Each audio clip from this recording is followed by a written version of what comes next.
If you would like to request a video, send an email to questions@newstitchaday.com.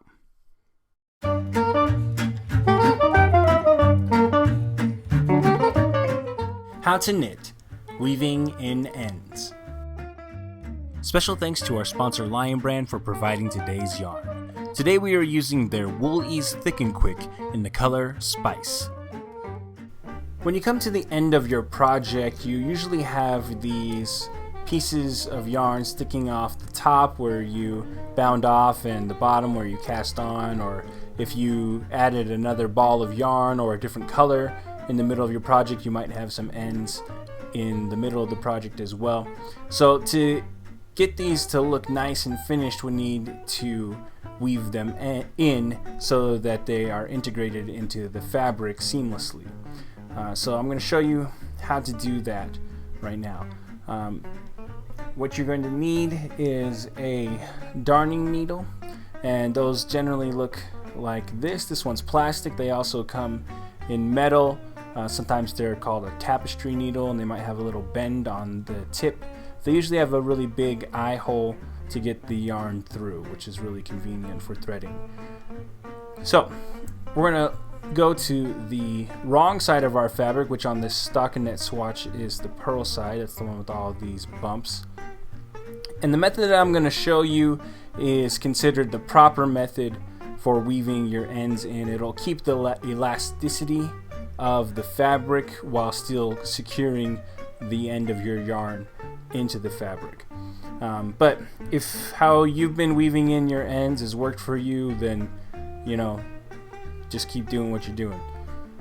So if you look at the back of the fabric, you can see that we've got all these bumps, and they kind of look like a chain link.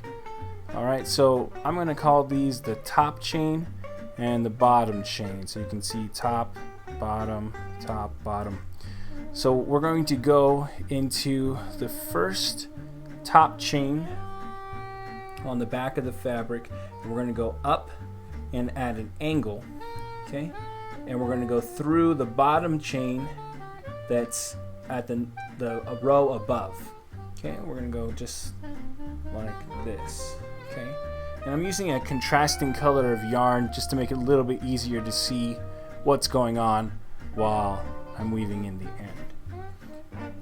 So next we're going to go through the next bottom chain. We're going to skip the top chain and go through this bottom chain. We're going to come back at an angle through the top chain below. Okay, so we'll just go like that. Okay. Now we're going to skip this bottom chain. You can kind of see a pattern starting here. We're going to go through this top chain, but instead of going through this diagonal here, we're going to come back through the bottom chain that was on this side.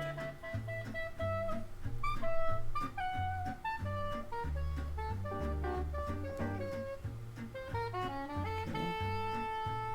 And so now, from now on, we're going to come back through the previous one that we went through. So we're going to skip, go through the bottom chain, and come through the top chain that we just went through.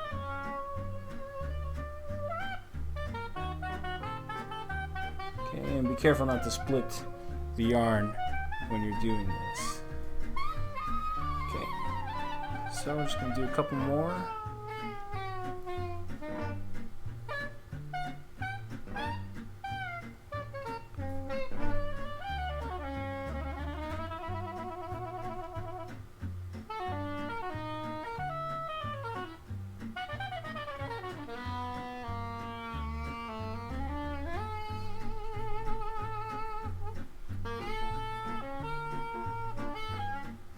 Alright, you might want to do a few more repeats just to be safe, but that's going to allow the fabric to still move if you keep it just a little bit loose, and then you can cut off your end when you're done.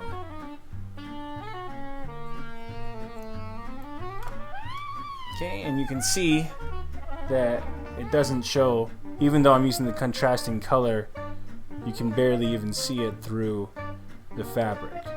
And that's probably only because it's a contrasting color. So, and that's how you weave in your ends. Want more New Stitch a Day? Check out our website at newstitchaday.com.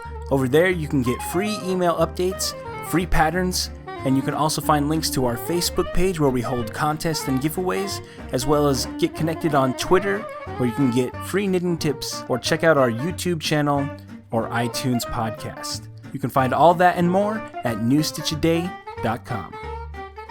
New Stitch a Day is a Craftery Media production.